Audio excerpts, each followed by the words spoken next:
Hola, bienvenidos, bienvenidas a esta segunda entrega de este set de videos que tiene por objetivo mostrar el uso de R utilizando Google Colab orientado al análisis estadístico.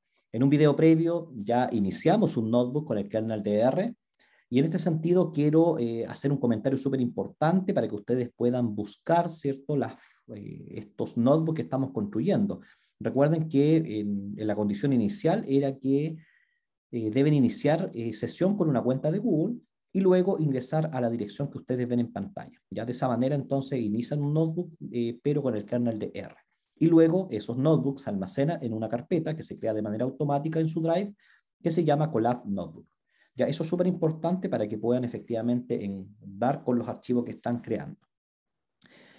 Por otro lado, quiero comentar que si es que alguien ha iniciado directamente desde Drive algún notebook, que aquí aparecen, tener en cuenta que esos notebooks arrancan por defecto con un kernel de Python. Por lo tanto, no le va a funcionar el lenguaje R. Ya por eso la instrucción genérica era iniciar con una cuenta de Google y luego iniciar esta dirección, ¿sí?, que ustedes ven en pantalla, y de esa forma ya van a crear el notebook con lenguaje R. Hay otras formas de iniciar, pero que dan algunas complicaciones y las vamos a abordar más adelante, en videos posteriores, ¿no? Bueno, eso para que efectivamente puedan reconocer dónde se almacenan, ¿cierto? Y dónde se almacenan sus notebooks, digo, y también tener en cuenta esa precaución si es que inician directamente acá con Google, es cierto, el notebook, ¿ya? Entonces, la forma adecuada sería iniciar sesión con una cuenta de Google y luego, por supuesto, iniciar en esta dirección con esa URL y ya van a poder disponer de su notebook. Y una vez que ya está el notebook, bueno, simplemente lo van a recuperar en la carpeta que se llama Colab Notebook. Bueno, entonces en la clase previa ya habíamos hecho una serie de ejercicios orientados pues, fundamentalmente a crear el notebook bajo este kernel de R y luego entregamos una estructura general de trabajo, ¿ya? Por una cuestión práctica le voy a sacar una copia a este archivo. Usted no es necesario que realice esta acción porque yo la realizo solamente porque de seguro alguien después me pide estos archivos y así los puedo enviar. Entonces los tengo separados. Entonces vamos a dejar aquí que esto se llama clase 2. ¿No? Insisto que no es necesario que ustedes realicen esta acción. Bueno, arranco entonces esta clase 2. Como había mencionado previamente, reconociendo que siempre es bueno tener una estructura de trabajo en la parte superior datos y luego definir un problema. Este problema tiene que estar bien definido, lo cual regularmente implica tener objetivos, porque de esa manera las personas que lean, ¿cierto?, su trabajo van a poder comprender, ¿cierto?, cuál es la problemática que usted está abordando, y súper importante, además va a entregar la intención que hay detrás para realizar los análisis, ¿no? Bueno, eso, en ese punto siempre es importante pedir las pautas a sus profesores y profesoras para que efectivamente ustedes puedan avanzar una adecuada definición del problema, porque en sí es una gran tarea. Por otro lado, habíamos dejado la carga de estas librerías, en específico la carga de librerías reconocía dos acciones muy importantes. En primer lugar, la instalación de paquetes y por otro lado, llamar justamente a las librerías, ¿ya? Recuerden que librerías y paquetes lo estamos llamando de manera indistinta. Entonces, o sea, nos estamos refiriendo exactamente a lo mismo. Yo en este caso voy a repetir la instalación de estas librerías debido a que, bueno, le acabo de sacar una copia al notebook, entonces de pronto me puede dar algunos problemas durante el proceso debido a esta instalación. Entonces, con install.package ustedes pueden después indicar entre paréntesis y comillas el nombre de la librería y ya ejecutando se va a instalar. Por supuesto le va a advertir si es que hay algún tipo de error, y por otro lado yo le había dicho que es súper importante agregar un pequeño comentario a la derecha. Recuerden que los comentarios se hacen con hashtag para que recuerden qué hace la librería, ¿no? Entonces, en este caso, Tidyverse, bueno, es un conjunto de paquetes de R que está diseñado para ciencia de datos y sirve para todas las tareas que uno puede hacer en ciencia de datos, que va desde el proceso de importar, transformar variables, modelar y comunicar lo que se está realizando. Y por otro lado, esta librería Scheme, que habíamos utilizado al final de la clase anterior, sirve, recuerden, para hacer análisis descriptivos de manera rápida. Entonces aquí se me pasó en la clase anterior, no anoté el comentario, desde ya lo vamos a hacer, y vamos a indicar que permite realizar un resumen rápido. Entonces, bueno, para que quede más rápido, para que quede más escueta la escritura, resumen rápido. de los datos. Bueno, después podemos ir ajustando y mejorando esta explicación. Por otro lado, como ya hemos instalado estas librerías, simplemente voy a comentar esa línea de código para que ya no se vuelva a ejecutar. Noten que si ahora presiono ejecutar la celda, no ocurre nada porque, bueno, le hemos agregado ese hashtag, ¿cierto? O ese gato que permite comentar aquello, es decir, esa celda ya no se ejecuta como tales, ¿no? Y por otro lado, después es importante cargar, ¿cierto?, estas librerías para que estén disponibles para su uso. Aquí regularmente aparecen warning que en este caso nos advierten de la versión del Tidyverse y que podríamos tener unos conflictos respecto a otras librerías. Bueno, a medida que surjan estos problemas vamos a ir comentando con mayor profundidad y resolviendo. Ya esta clase en particular tiene por objetivo que podamos cargar datos externos, ya podamos hacer lectura de aquellos y además de otras buenas prácticas que les voy a transmitir. Entonces, aquí llegamos a lo importante. Está la carga de datos. Recuerden que habíamos trabajado con Iris, que era una base de datos famosa, que estudiamos en la clase anterior y que fundamentalmente se utiliza de manera didáctica para mostrar estos primeros pasos en distintos lenguajes, en R, en Python y en otros. Entonces ahí está Iris. Tiene 150 filas y 5 columnas. Pero esta es una base de datos que está en el paquete base, por lo tanto no requiere alguna acción extra, por eso funciona. Simplemente al anotar Iris ya tenemos la disposición de los datos.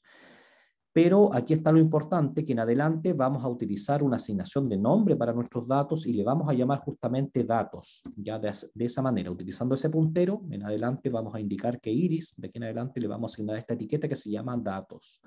¿Ya?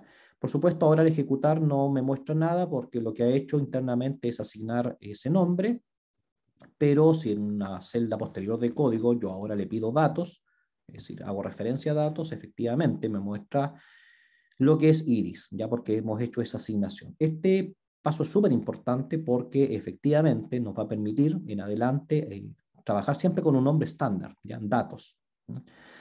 Muy importante aquí también que ustedes pueden hacer esa asignación utilizando el signo igual. Es decir, si utilizamos igual o ese puntero es algo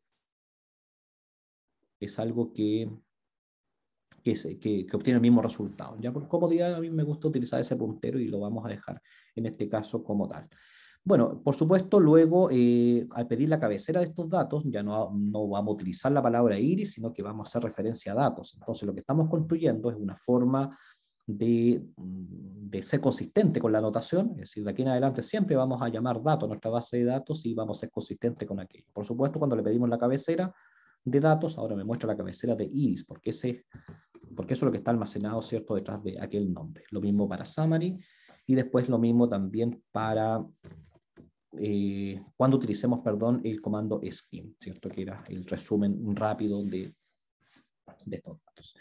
Entonces, ahí está. Para que vean el sentido que tiene este cambio o esta asignación de nombre, ahora voy a cambiar la base de datos, voy a utilizar otra que está por defecto en el paquete base de R que se llama cars, que también la mencionamos en el video anterior.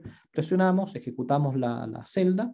Ese ejecutar celda se puede hacer directamente acá a nivel visual donde aparece ese play, ¿cierto?, ejecutar, o bien con comando enter o control enter, según corresponda de su dispositivo, ¿ya? Entonces, noten que ahora no tengo que estar haciendo cambios y que ya me muestra actualizado el ejecutar, ¿cierto? Y de forma coherente a la asignación que hemos hecho. O sea, de aquí en adelante le estamos llamando datos a lo que está en cards, ¿sí? Por supuesto, cuando solicitamos, ¿cierto?, la cabecera de datos, ahora me muestra la cabecera de cards que tiene 2 columnas de velocidad a distancia. Y después cuando pedimos el summary de datos, ahora me muestra el resumen coherente a la definición que hemos dado. Entonces noten que ya no tengo que estar manipulando en grandes términos mis análisis, sino que ya queda muy cómodo de trabajar. Y bueno, aquí viene lo importante. Regularmente nosotros vamos a trabajar con bases de datos externas, porque justamente nuestros datos son originados por algún tipo de estrategia tal vez empírica, ¿cierto? Algún tipo de encuesta que podamos realizar, algún tipo de experimento, ¿ya?, según corresponda. Y por supuesto esos datos podríamos almacenarlos de diferentes maneras. Tal vez la manera más típica es en un formato CSV y utilizar a nivel visual, ¿cierto?, esta hoja de cálculo, ya sea de Excel o bien de la hoja de cálculo de Google que yo estoy utilizando. Entonces, Por supuesto, hay otras estructuras de datos y otras formas de organizar estos datos que podemos tratar en videos posteriores.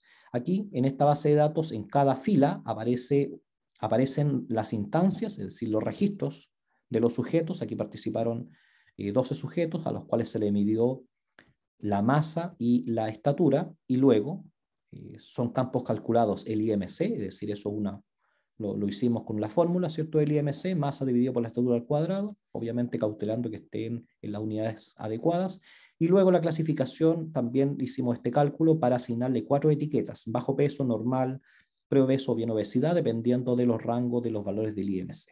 Entonces, este tipo de cálculo son muy sencillos y por supuesto es muy cómodo trabajarlo acá en una hoja de datos, ¿cierto? Si yo tengo disponible aquí los datos en una hoja como tal, estas 3 columnas, por supuesto que yo puedo enriquecer esta base de datos con campos calculados, ¿ya? De esa manera. Entonces, ¿qué es lo importante? Que aquí en las filas entonces tengo mis variables, que es la forma típica, perdón, en las filas tengo los sujetos, digo que es la forma típica de registrar, entonces sujeto 1 con todas las variables involucradas consecutivamente, y luego en las columnas están las distintas variables que estamos considerando. Eso es súper importante, ¿ya? Que sería como la forma general de entender una base de datos de este tipo, ¿no? De tipo rectangular. Bueno, luego vamos a exportar estos datos en formato CSV, entonces vamos a pedir descargar en formato CSV, que es un formato de valores separados por comas, que ya pensemos que es el formato típico ya disponible. Entonces ya fue almacenado en mi computador y ahora voy a regresar a mi notebook.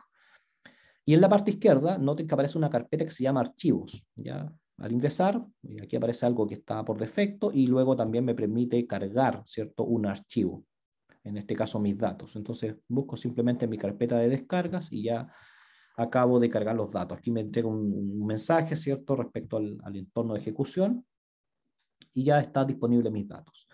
Noten que a la derecha aparecen 3 puntitos, voy a hacer un clic y voy a copiar la ruta de acceso. ¿Ya? Esto es súper importante porque ahora voy a leer mis datos, ¿ya? Desde el lugar que se encuentran, y para eso voy a utilizar un comando que se llama read.csv, que aparece ahí, justamente. Es bastante intuitivo el nombre, ¿cierto? Por supuesto que si uno tiene los datos en otros formatos, bueno, tendrá que buscar el formato que sea adecuado, ¿cierto? Hay una serie de elementos que, o sea, de funciones que me permiten hacer esta lectura, dependiendo del formato que tenga. Entonces, una vez que llamo a la función, ingreso paréntesis, comillas, y pego la ruta de acceso a este archivo que nosotros acabamos de incorporar. Bueno, si le damos ejecutar, noten que ya aparentemente almacenó datos sin problemas. Voy a llamar de todas formas datos en una celda nueva de código y aquí ya me muestra lo que tengo. Ya, muy importante, mira, noten que por supuesto me entrega de forma correcta los datos, es decir, las 12 registros y las columnas respectivas, pero noten aquí una salvedad, que en estatura me lo está leyendo tipo carácter. Carácter. Eso porque en general, ya para separar los decimales se utiliza el punto. Sin embargo, en nuestro archivo estaba con coma, entonces claramente esto lo entiende como un carácter eh, tipo no numérico, me refiero. Entonces tenemos que hacer un cambio. Eso se resuelve de manera muy sencilla, agregando cierto, un parámetro dentro de esta función, y el comando se llama dec, de decimal. Entonces aquí simplemente vamos a indicar que los decimales vienen en coma para que pueda hacer la transformación y nos dé adecuadamente. Por supuesto aquí lo que es de tipo de carácter es la columna de clasificación, porque esas son etiquetas justamente, pero en este caso estatura y el IMC me lo tiene que reconocer como numérico. ¿Ya? Entonces, le damos nuevamente a datos y noten ahora que ya aquí me reconoce como elemento flotante o decimal, ¿no? Con ese tipo de advertencia. Para que ustedes tengan en conocimiento y puedan explorar de manera más específica, digo, cuando ustedes, por ejemplo, necesitan ayuda, recuerden que habíamos visto que pueden pedir con ese signo de interrogación la ayuda. Si yo pido ayuda sobre read.csv, bueno, a la derecha me va a advertir, ¿cierto?, sobre esta función de manera general, y noten que aquí aparece justamente la forma que tiene, ¿no? Y aquí aparece el comando que hemos utilizado, es decir, es uno de los parámetros que uno puede controlar, la separación decimal, ¿ya? Entre otros, ¿ya? Entonces ahí uno puede indagar, explorar de manera autónoma para ir reconociendo todos los parámetros que podríamos controlar dentro de esta función y de otras. Por supuesto, aquí también se requiere un trabajo personal dependiendo de los tipos de problemas que nos vamos enfrentando en nuestro análisis. Entonces, listo ese problema, es decir, superado ese problema de la lectura de los datos, siempre tener en cuenta aquello que da problemas. Bueno, aplicamos la cabecera de los datos, te fijas que ya me muestra los 6 primeros registros, pero noten que los datos ya están actualizados a lo que teníamos, es decir, a nuestra base de datos que descargamos y que descargamos desde el Google Drive, ¿cierto? Desde la hoja de cálculo de Google, digo, y que luego acabamos de leer mediante la función read.csv en el notebook. Entonces aquí nos hace un resumen, por supuesto alguien podría advertir de inmediato que hace un resumen del ID, que era el identificador, no tiene sentido. Entonces, bueno, aquí le aprovecho de enseñar de inmediato un elemento para que tengan en cuenta. Cuando ustedes utilizan esta notación, ya está datos y corchetes, entonces ahora yo puedo acceder antes de la coma a las filas y después de la coma a las columnas. Y por ejemplo, si dejo 2, voy a ingresar a la columna 2, la voy a conservar. Entonces quedaría un resumen de ¿quién? De la masa. Si yo presiono ejecutar, o sea, ejecuto, digo, la celda, entonces me muestra un resumen de esa variable. Entonces puedo ir cambiando. Ahí me va a mostrar la columna 1, que es el identificador, luego las otras variables. Y tal vez el otro comentario importante que les tengo que hacer en este momento es que para que no pierdan de vista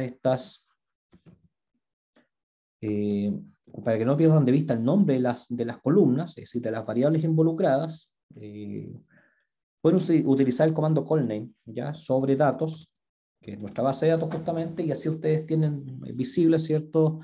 Las etiquetas, es decir, los nombres de las columnas que están involucradas. Entonces, la primera columna es ID, la segunda es masa, tercera estatura. Y ahí R numera efectivamente desde el 1. Entonces, el 1 es ID, 2 es la masa, estatura consecutivamente. ¿Ya? Entonces, cuando dejamos números positivos, conservamos aquello. Por ejemplo, si yo le solicito summary de datos, 3, entonces va a ser un resumen de la variable que se llama estatura. ¿Ya? Eso es lo que está haciendo. Y si yo, por ejemplo, ahora le asigno un signo menos, digo, o sea, anoto un signo menos sobre el 1, antes del 1, perdón, entonces estamos quitando la columna 1. Entonces eso me sirve, te das cuenta en este caso, porque estamos quitando la columna 1 que se refiere al ID, porque esa no es una variable, es el identificador de los datos. Entonces vamos a anotar aquello de inmediato como un comentario. Cuando yo escribo datos, que así le vamos a llamar en general a la base de datos, yo podría quitar la primera columna utilizando esa notación. Entonces aquí quitamos la columna 1. Si uno utiliza identificadores, bueno, de esa manera entonces se podría deshacer de esa columna y que queden efectivamente las variables que me interesan. ¿Ya? Súper importante aquello. También les aprovecho de comentar de que uno podría quitar más de una columna. Por ejemplo, si yo quiero quitar la 1 y la clasificación y dejar solamente las numéricas, entonces podría ingresar un signo menos, luego C. C es un carácter reservado dentro de R que significa vector. Entonces aquí estamos quitando, por ejemplo, la primera columna y luego también 1, 2, 3, 4, la 5, que sería quitar la 1, que es ID, y la 5, que es la clasificación. Entonces, cuando dejamos aquello, me hace un resumen de las variables que son cuantitativas, que era la masa, la estatura y el IMC. ¿Se entiende la idea? De esa forma, entonces. Ahí podríamos controlar. Entonces, cuando yo quiero quitar ya, más de una, dejo aquello. ¿Y qué ocurre si ahora quiero conservar la 1 y la 5? Bueno, le quito el signo menos y ya está. Entonces uno puede quitar o conservar según corresponda utilizando esta notación, ya una o más columnas. Para una simplemente se deja el número que corresponde y para más de una se utiliza el C adelante y en el paréntesis indicamos las columnas involucradas. ¿Ya? Con signo positivo dejamos, con signo negativo quitamos.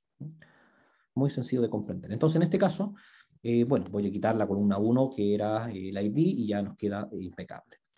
Así también podríamos hacer lo mismo después sobre Scheme. Entonces en Scheme ya reconocemos que debemos quitar la primera columna para que me quite la columna que se llama ID. Y aquí nos quedaría el resumen, ¿ya? El resumen que nos entrega esta función, ¿cierto? Scheme del paquete que hemos cargado previamente. Así que de esta forma, ya estamos finalizando esta segunda entrega de de este set de videos, y lo importante es que ya podemos reconocer, digo, la carga, ¿cierto?, de datos, ya la carga de datos, pero con un archivo externo, es decir, datos que nosotros podemos tener en un archivo .csv. Así es que, bueno, en adelante vamos a continuar enriqueciendo todo esto que estamos construyendo hasta tener un notebook de manera funcional y que ustedes le puedan, digo, que puedan utilizar de manera, en cierta manera general para sus análisis, cuidando siempre de que hay particularidades dependiendo de los objetivos que tenga nuestra investigación o proyecto que estamos tratando.